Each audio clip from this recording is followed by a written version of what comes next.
I'm Dwayne Brown. Tonight on KPBS Evening Edition, it may be an extraordinary measure by the self-proclaimed Islamic State terror group.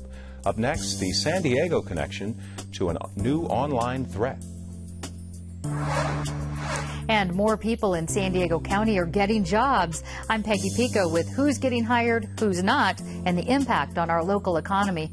Plus, how the high cost of water is drowning out profits at thousands of local farms. The impact that it's going to have on the world population is going to be amazing. High hopes for the next generation of wearable medical devices. KPBS Evening Edition starts right now.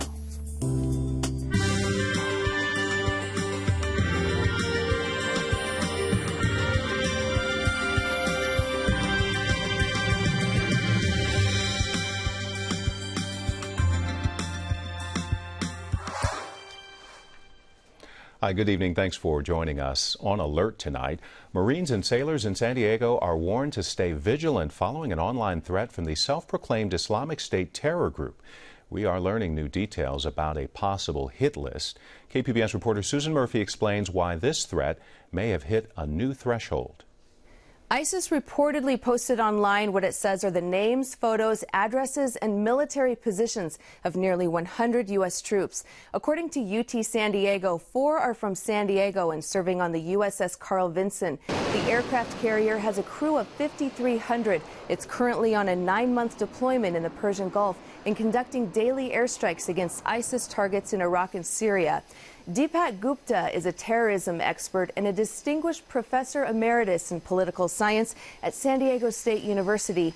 He says if it turns out ISIS was strategic in compiling the so-called hit list rather than posting names at random, the threat will reach a new threshold. It is quite extraordinary for us to see a terror group publish addresses, names. We have never seen that before.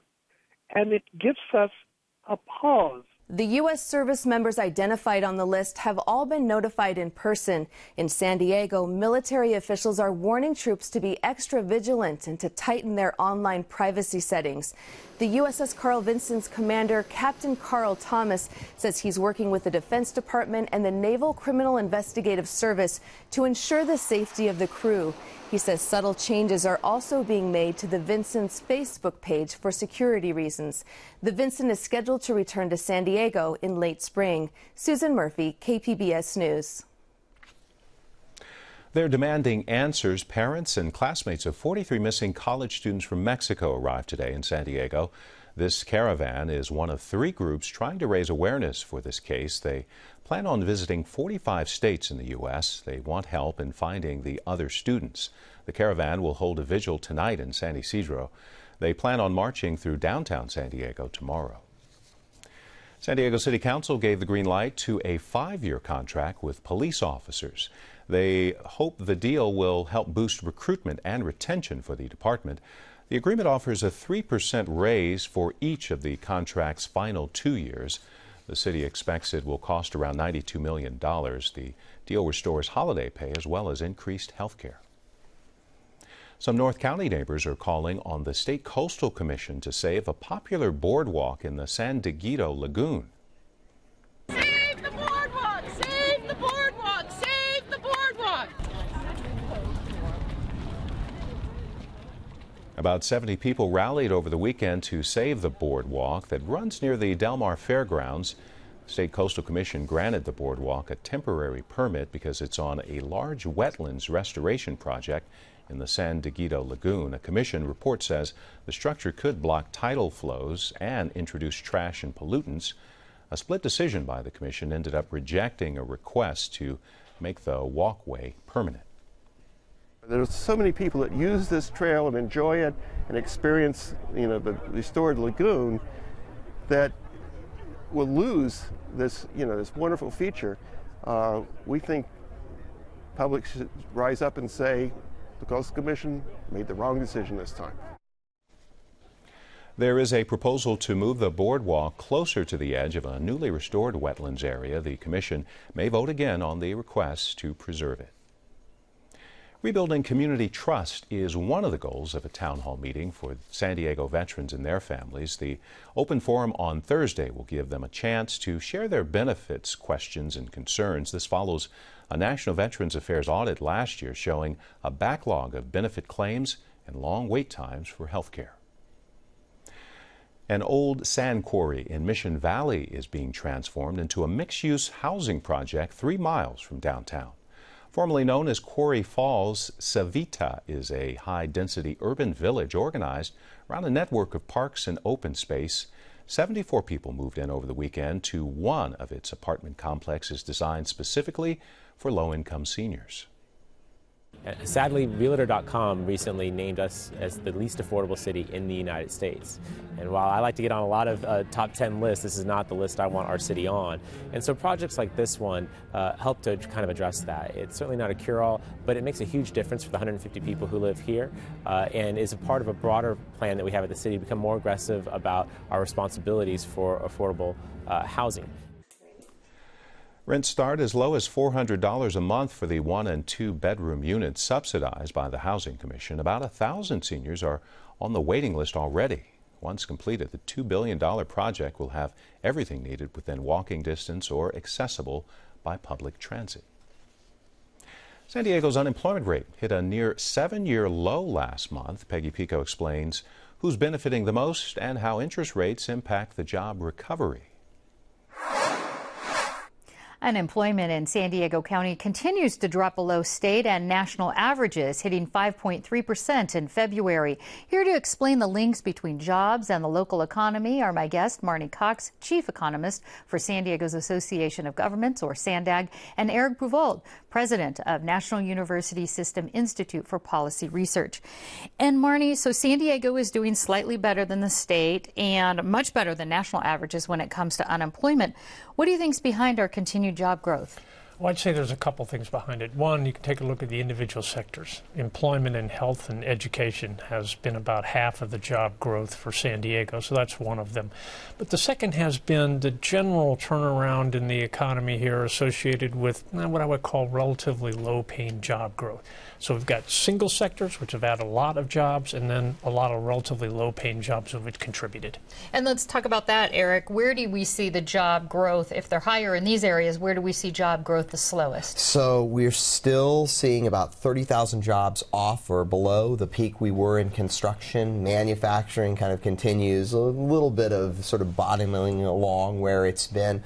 And then, you know, retail has grown, but it hasn't returned to where we saw it at peak levels here in the region's economy. Construction seems a little surprising at first because you see all these buildings going up and downtown. Is there a particular part of construction? Yeah, I mean, the biggest part is probably the folks that would work on single-family homes, and sort of that carpenter and general sort of craftsman's levels remain depressed from where they were back in, say, mid-2006, when we saw almost 90,000 or more than 90,000 people in the county work in the construction industry. Good indicator of that is the permits, where we expect about 12,000 new housing unit permits each year. We're at about 6,000, down about 2,000 from last year, which we were about 8,000. So the residential sector has not come back the way that we had anticipated. Maybe that other commercial building that we're seeing around town.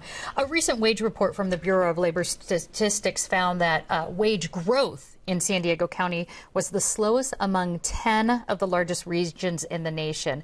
You're both shaking your head on that. Eric, let's start with you. Why do you think that is? Now, again, there are two parts to that answer. One is on this construction side and some other areas that would provide middle wage or middle kinds of jobs. We just haven't seen them return to pre-recession levels. And then the second thing that's going to drive those numbers down is that we've seen growth in our hospitality and leisure and other lower wage sector jobs and occupations, which depress that overall median value. And Marnie, what do you think it would take to see an increased wage growth here, or at least a faster one? Well, maybe a couple things. One, actually low wage growth has been with us a long time. You can date this back almost 20 plus years, and it goes to what Eric just said. the proportion of jobs here that are generated in particular industries such as hospitality or low paying, we continue to invest in it. And so we grow the hospitality industry with public funds to do that. In order to get wages up in the near term, we're probably going to have to put a lot more people to work, create some pressure inside the labor force so there are less excess workers around, so that employers feel like they need to raise wages in order to either keep or attract new employees. Last week, the Federal Reserve said it might raise interest rates as early as June. What happens if that happens? I want to say, how would that impact unemployment here? Yeah, typically higher interest rates will slow your economy down. I don't think that's what the Federal Reserve wants to do. I think it's fearful of that.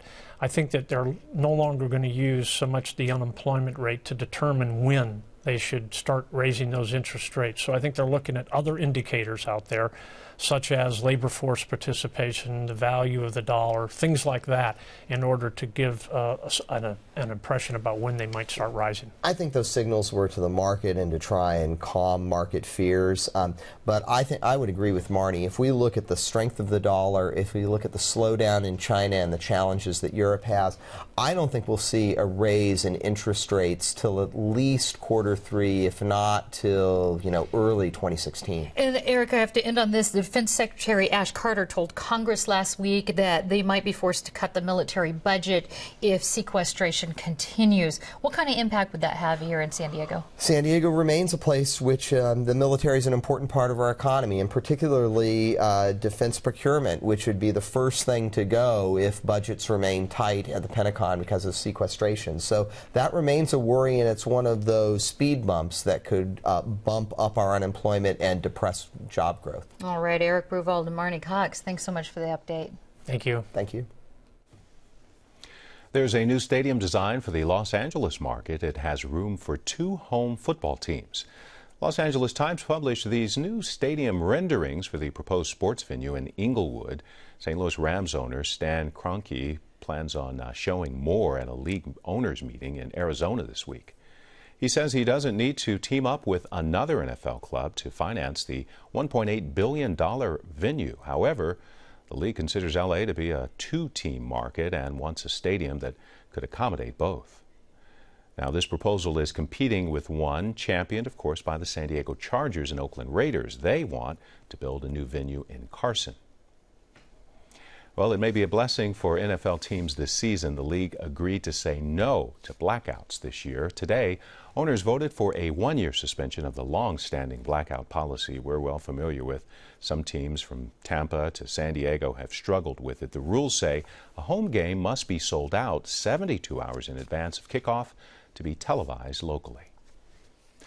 Batter up, there's a data explosion on the baseball diamond. 21 major league clubs have invested in statistics crunched by a high-tech company outside of the ballpark.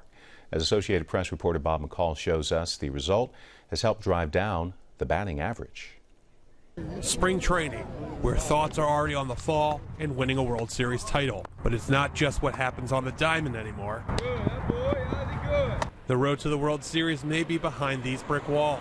Our operation starts by collecting all the data that we can from every Major League Baseball game. That means analyzing over 700,000 pitches and 130,000 batted balls each year. Tech company Baseball Info Solutions sold that data to 21 Major League teams last year, all hungry for an advantage on the field. And it's not just simple stuff like whether there was a single. It's a lot of advanced things that we do. We time balls in play, and we chart where they end up on the field, so we can get really accurate details about all of those batted ball tendencies. In turn, teams are shifting field players for better defense against opposing batters. And it's working. The big league batting average is at its lowest level since 1972. I think here and there you're starting to see teams shifting a lot more. When they shift, sometimes they take away hits. They playing the percentages, and they looking at the spray chart to see what guys hit the ball at the most. Like in a game last season between the St. Louis Cardinals and New York Mets. All 4 infielders are on the pull side here. There's no infielders on this side. So it's the most extreme version of pull heavy defense, and as we see as the bat goes on, Duda's gonna hit it right to the second baseman out there in short right field. So obviously successful implementation of the shift on that one. The San Francisco Giants said data from Baseball Info Solutions helped them win the World Series last year. The team used a calculated shift to help seal the deciding Game 7 against the Kansas City Royals. But not all players think shifting is the answer. I think numbers can tell a story in baseball, obviously, but there's a lot more to it. There's 25 guys out there playing and not a computer. Still, the success of that data has some valuing the click of a mouse as they do the crack of the bat. Bob McCall, Associated Press.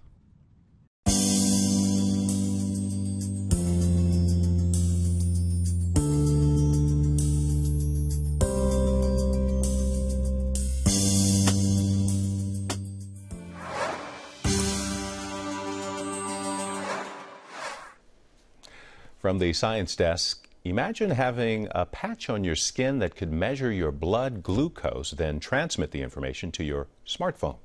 We're not there yet, but KPBS health reporter Kenny Goldberg says there's a lab at UC San Diego that's working on transforming these ideas into reality. It wasn't that long ago that you had to go to your doctor's office to measure most of your vital signs. But now you can buy wearable devices that measure your blood pressure or even record the electrical activity of your heart. So what's next for these devices? The Nanoengineering Lab at UCSD's Center for Wearable Sensors offers a glimpse. Center Director Joseph Wang says all of their prototypes rely on electrochemical detection. What's unique about us is that we can measure chemical markers. Many of the wearable devices measuring calories, step, but no chemical information. Wang's team is developing sensors that can measure someone's potassium or lactic acid levels through their sweat or saliva. Currently, the only way to do that is with a blood test. Or how about this? A tattoo-like sensor that gauges someone's blood glucose level without using a needle. PhD student Ame Bandokar says it's elementary, my dear Watson. There is a good correlation between the glucose levels in the interstitial fluid, which is the fluid just below the skin, and blood glucose. So what we can do is non-invasively extract the glucose to the surface without anything penetrating in the skin. If it eventually goes into production, this device could be a major breakthrough for the more than 370 million people worldwide who have diabetes. Bandokar points to another invention he and his colleagues developed. It's the acronym for University of California, but it is actually a functional biofuel cell that can generate electricity from the sweat.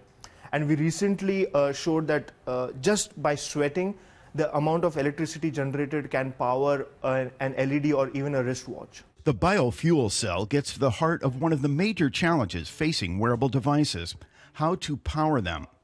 That challenge is being tackled in a different lab in the School of Engineering. This here is a very sophisticated probe station run by Professor Patrick Mercier.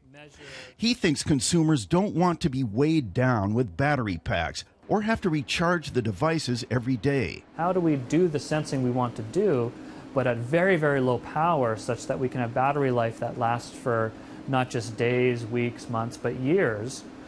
Or, in the best case, we harvest energy from our environment so that we don't need batteries at all and they just last essentially forever. Either way, the market for wearable technology looks like it's getting ready to explode. A report from the financial services company Credit Suisse predicts the global market for wearable devices will increase tenfold by 2019. The San Diego-based Wireless Life Sciences Alliance is a trade group that focuses on the digital and wireless health industry. The group's CEO, Rob McCrae, says San Diego is well positioned to take advantage of the industry's growth. It's a world leader in wireless telecommunications, so that's one foundation. It is one of the world leaders in the life sciences. It is the world leader in genomic companies. McCrae says wearable devices have the potential to help change the way we handle chronic conditions like diabetes and hypertension. We are putting tools that enable people to take better care of their own health and even provide management of their own health care. The next generation of these tools, like the non-invasive glucose measuring tattoo, isn't ready yet. But PhD student Ame Bandokar thinks it might not be too long before keeping track of your blood sugar will be as easy as putting on a Band-Aid. Not only interesting from the science point of view, but also from from humanities. I mean, like the impact that it's going to have on the world population is going to be amazing. Kenny Goldberg, KPBS News. KPBS videographer Nick McVicker helped produce that story. Protecting the bees. There's a new push from Sacramento to limit pesticides poisoning them. A Bay Area lawmaker introduced a bill that stops the use of neonicotinoids on state-owned lands. It would also ban the use of planting seeds coated with the chemical. Research shows the substance, which has been used to kill pests like beetles, is also toxic to bees. Even low doses may weaken bee colonies. We're really focused on state lands and making sure that there's a healthy bee population for the state of California. The legislature has perhaps an easier chance of managing how those state lands are used to protect the bee population and help grow the bee population, and that's the focus of the bill. The measure is also calling for placing beehives in state parks to increase pollination. As Governor Brown pushes for emergency drought relief legislation, Peggy Pico finds out what local farmers are doing to survive the prolonged drought. The drought is taking its toll on our region's more than 4,000 farms, but lack of water isn't the problem. Here with an update on the cost of the drought and its far-reaching impact is my guest, Eric Larson, Executive Director of the San Diego County Farm Bureau. And Eric, give us a range, if you would. Let's start out with this, of the types of farms we're talking about here in San Diego County. Well, we grow a wide variety of things. We're mostly known for avocados in San Diego County, but our number one crop is nursery crops. Ornamental plants, the things you might buy at a nursery, put in our home or landscape with. But we also grow a lot of lemons. We have a lot of egg producers here.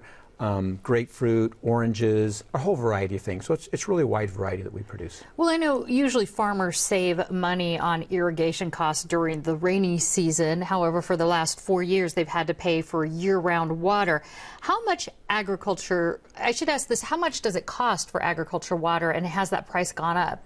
Yeah, that price has gone up significantly, just as it has for us as homeowners and residential users. The price of water has more than doubled in about 6 years. So for a farmer, who that might be their single biggest expense, it's been really extraordinary to see that price go up so fast in such a short period of time. So it's doubled, and they're doing it more often than they don't get the winter rainy months. So do we have an idea of how much per acre, or is it complicated?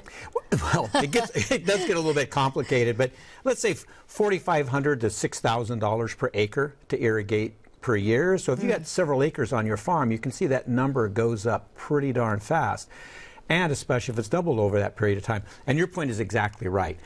Those growers are having to buy water in the winter these past several years, that they never expect. That comes right out of their bottom line. That's water they didn't intend to buy. Who would you say is the hardest hit? Well, it's going to be those growers of what we call permanent crops, the citrus growers and the avocado growers, where they have no capacity to make their production bigger or smaller. They've got trees in the ground, they've got to take care of them, they have to irrigate them. So that's where we've seen the real damage take place, is with those growers. How has this rising water cost, as far as in the agricultural world, how is that impacting our economy and jobs? Well, the real thing that really impacts us is the number of acres we have dedicated to agriculture. So, it's really not completely quantified. We're taking a really good educated guess that we've lost about 10,000 acres of avocados in the last decade as we were on this real steep ramp increase of water pricing. So that's where the impact has really been. We're still producing a lot of products here. The nursery industry is growing, but it's a real shame to see the number of acres reduced. And I understand the jobs have kind of evened out, so that's not really an issue. Yeah, we've had a shortage of labor for several years now, and this has a lot to do with immigration reform and the aging farm worker population. So even though there may be fewer demand on some farms, most of those workers are finding a job someplace else. Do you expect to see any money from the state emergency drought relief plan here for farmers in San Diego? It won't flow to farmers directly like it will in the San Joaquin Valley. The most we can hope for is that some of that water will speed up bond money to help local water districts or regional water agencies improve the water infrastructure, which in the end benefits the farmers. Well, speaking of the Central Valley, we've heard a lot of concern there over groundwater shortages and it shrinking. Do San Diego farmers use groundwater or wells? We do use some here, especially in the San Pasqual Valley. and in the San Luis Rey River Valley. So we have a lot of agriculture in those two areas, and they are very groundwater dependent. But so far, those basins seem to be holding up just fine, and we're not having the problems of overdrafting they're having in the San Joaquin Valley. What would you say about desalination and recycling efforts underway here in San Diego County? Is that going to help the local farmer? Well, it'll help the local farmer in that there's more water. If there's more water in the area, there's less of a chance that farmers will have to make, mandatory cuts. But those things are expensive, so the farmers have to expect, as projects like desalination come on board, water can get more expensive. If you see this drought ongoing, what kind of changes do you expect to see in San Diego's agricultural industry? Well, there'll be no choice. For a farmer to survive as these prices of water go up, they're going to have to produce more per acre.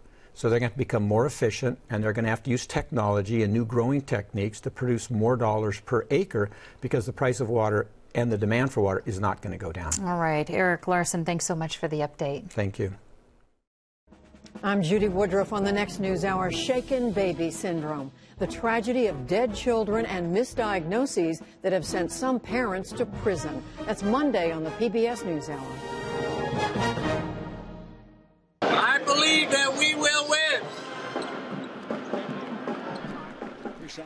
March Madness dreams dashed by Duke. San Diego State fans cheered on the Aztecs in what would be their last game of the season Sunday. They actually won their first game against St. John's on Friday. Then Duke's Blue Devils knocked them out yesterday afternoon from the NCAA tournament 68-49. You can find tonight's stories on our website, kpbs.org/evening edition. Thanks for joining us. Have a great night.